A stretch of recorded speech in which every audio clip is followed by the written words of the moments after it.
Hello, my friends, and welcome back to the Pickleball and Partnership Podcast. Over the past few weeks, we have been on quite the journey together.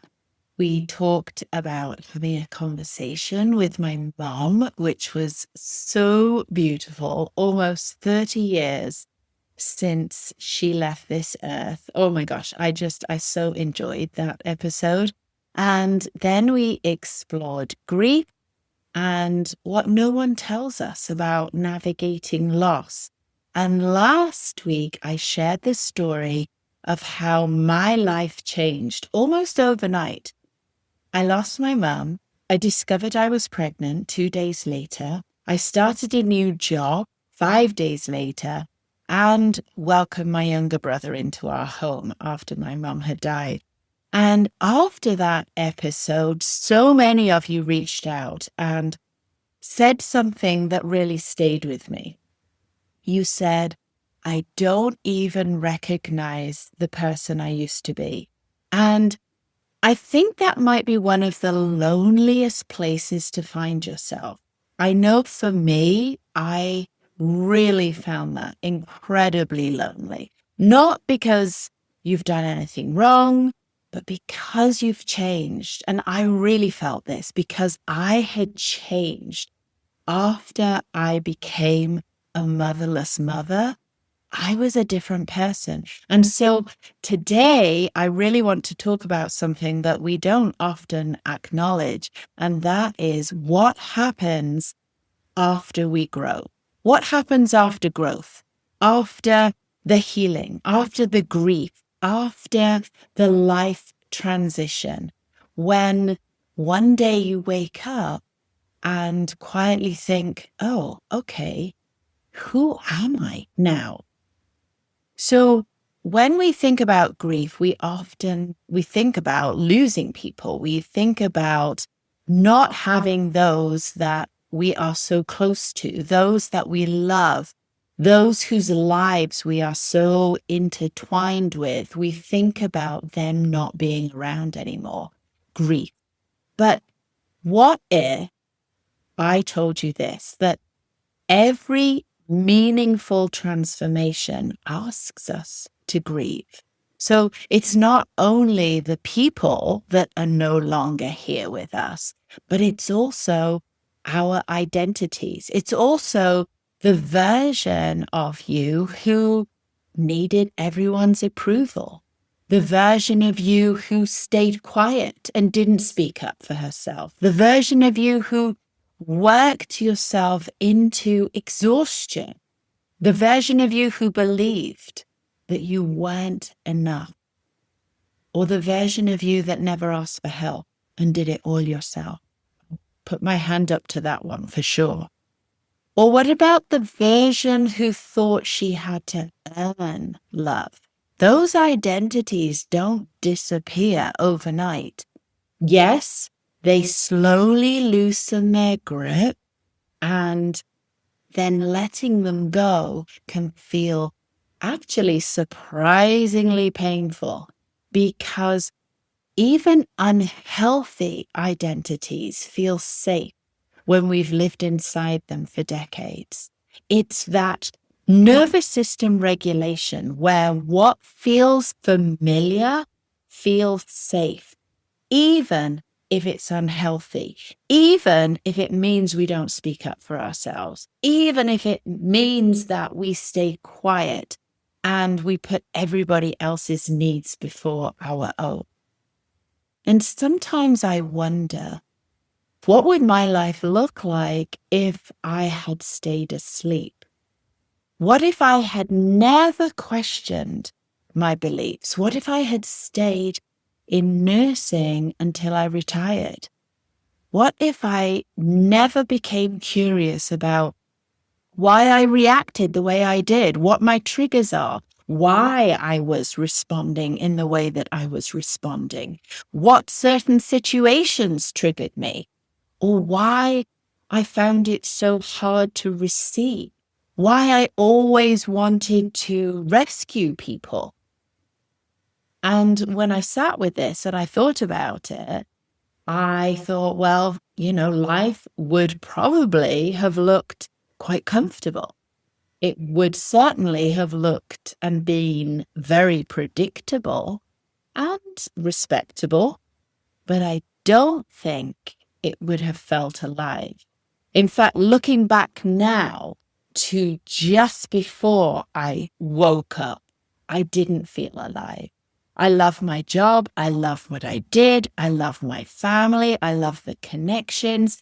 I loved sport and going to the gym and swimming and pickleball and getting together with friends. But I didn't feel alive, truly alive and connected to myself like I do now. Because somewhere underneath, there was this version of me, the real me, the authentic me, the self with the capital S, that was waiting to emerge. Not a different Charlotte, a more authentic Charlotte, the real Charlotte. And becoming her meant that I needed to let go of the old one. I needed to let go of the identity I was clinging so desperately onto. People often say, I know what I need to do, so why can't I do it? Is that you? Have you ever said, I know what I need to do, so why can't I do it? And the answer typically is not willpower, because we all have willpower to do things. The answer is usually safety. Our nervous systems are designed to keep us alive, not to help us become our highest selves possible, to literally keep us alive every single moment. Am I safe? Am I safe? Am I safe? Constantly checking, constantly looking around. And so when you do start to show up differently, when you do start to speak your truth and set boundaries, maybe you start a business, maybe you, like me, you leave a career that you have become so familiar with. Maybe it's about becoming more visible or receiving love, receiving more love.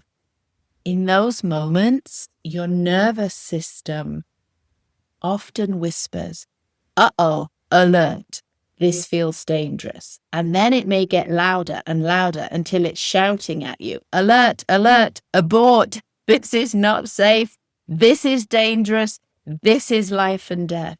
Because it's so unfamiliar. That old identity has been so limiting, but it was so predictable, and predictability feels safe. I see this, of course, on the pickleball court all the time. I see it in my play. I see it in my partner's play. I see it in my opponent's play. When you first decide to improve your game, and this definitely is the case for me, when I decide to work on a new skill, tweak something, maybe it's my serve, maybe it's my return, maybe it's my third shot drop or drive, I got worse. I got worse before I got better, right? Can you relate to that? Your play deteriorates before you start to improve. So maybe you've been told to change your grip or move your feet differently, stand in a different position, try doing a split step before you take the next shot. You stop doing the habits that you have repeated thousands of times. And for a while, everything feels so awkward, right? It's like you're thinking instead of flowing. Your brain almost gets in the way of your ability to now take the shot. And so you miss shots that normally would be so easy for you. I started wondering, like, maybe I should go back to the old way. But here's the beautiful truth, that awkward stage is evidence that your brain is rewiring. And this is so important. So let me say that again. When we are in that awkward stage of that deterioration, that, oh my gosh, all of a sudden I now cannot play. I cannot do that as well as I used to. That is your brain rewiring new circuits, new neural pathways. This is not you failing. This is not you failing. This is you learning. Like when we all first learned to walk and we fell down and we got up and we fell down and we couldn't do it until one day we walked and we never looked back. And life works exactly the same way. No one prepared me for this. Sometimes growth feels like grief. We grieve friendships that no longer fit. I've had friends that I swore I would stay friends with, and they swore to me we will be friends forever because it just felt so right in that moment, for however long that was. And all of a sudden something happened or you drifted apart and they're no longer in your life.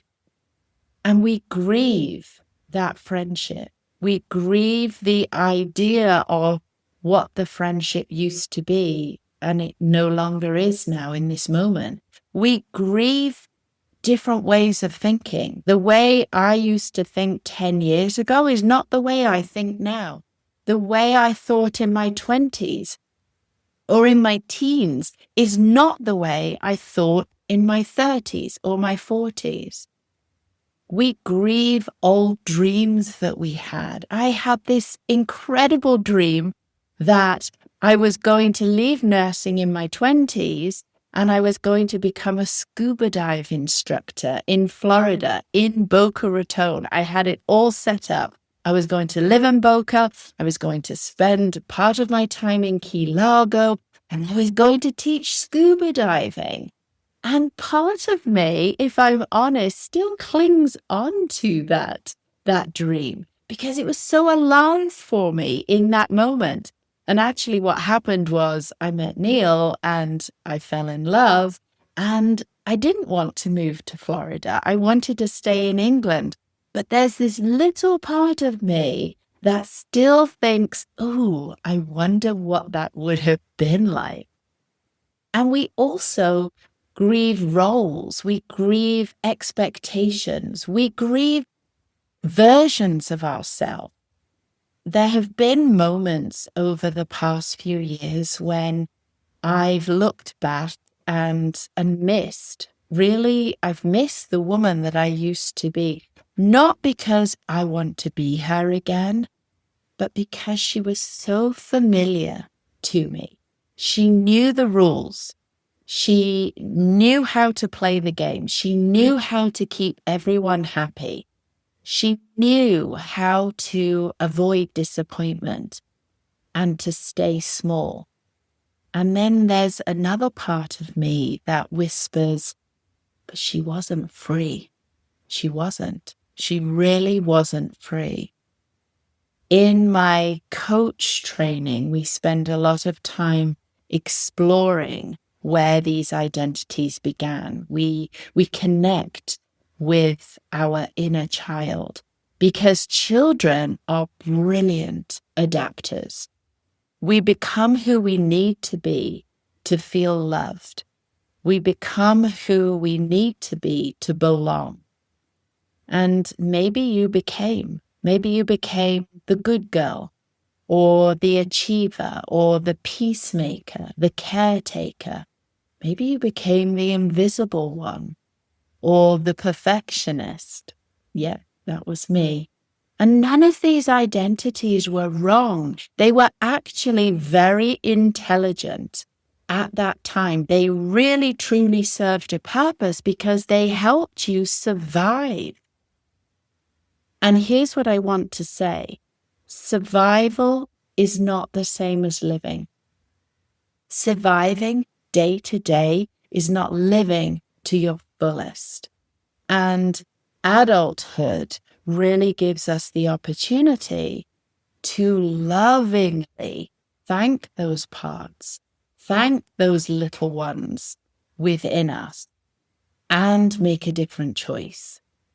So I'd love you to pause for a moment and ask yourself, who are you beneath your roles? So not your job, not your relationship, not being someone's mum, not being somebody's daughter or husband or coach.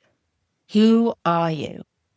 Who are you when no one is expecting anything from you? And perhaps an even more powerful question, who are you becoming? Who are you becoming that your old life can no longer contain? Because there are moments now when I catch myself speaking and I realize this isn't the Charlotte from 10 years ago. She wouldn't have had this conversation. She wouldn't have trusted her intuition. She wouldn't have spoken so openly about grief or emotions or healing or our nervous system. She would have worried far more about what people thought. And honestly, sometimes I miss how simple life felt back then.